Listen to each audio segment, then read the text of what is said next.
In the annals of maritime history, there have been tales of incredible feats, tragic accidents, and courageous explorations.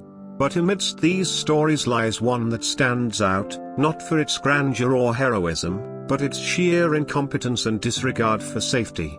This is the tale of a company that dared to cut corners and build a homemade submarine, a vessel that would epitomize the depths of human folly.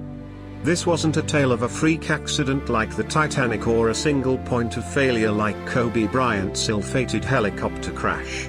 No, this was something far worse, an absolute shitshow of a situation on every level imaginable. The homemade submarine, a practically jerry-rigged contraption, was bolted shut, its passengers sealed within, unaware of the impending danger. But the most glaring issue was the single window, a flimsy piece of scrap metal that stood between life and a watery grave. It was one piece from being an iron lung, a coffin submerged in the depths.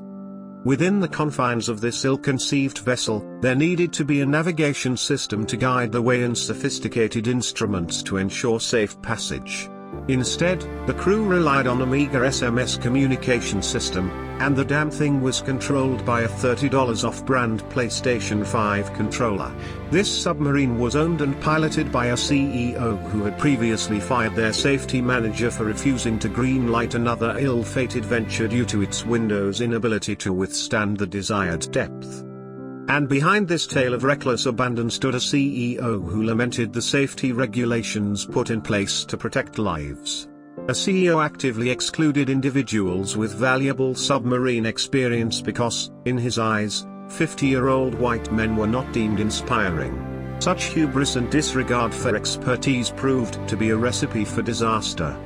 As the details unfolded, public sentiment grew increasingly hostile towards the ultra-wealthy and their cavalier attitude towards safety. The average man questioned why they should mourn the loss of a billionaire who chose to embark on a frivolous, expensive trip, ignoring the inherent risks. Society found itself at a crossroads, where the widening divide between the privileged few and the common folk festered with genuine resentment, and the time had come to re-evaluate the unchecked power and influence of the ultra-wealthy, demand accountability, and prioritize the sanctity of human life over extravagant pursuits.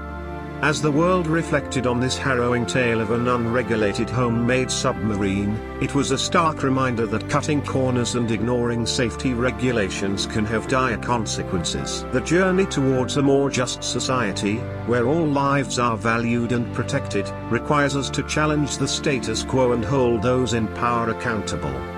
May this cautionary tale serve as a wake-up call, a reminder that no life should be sacrificed for hubris and greed.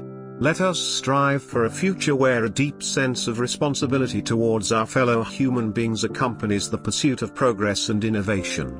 Ultimately, life is a life, no matter what it has done or who it belonged to.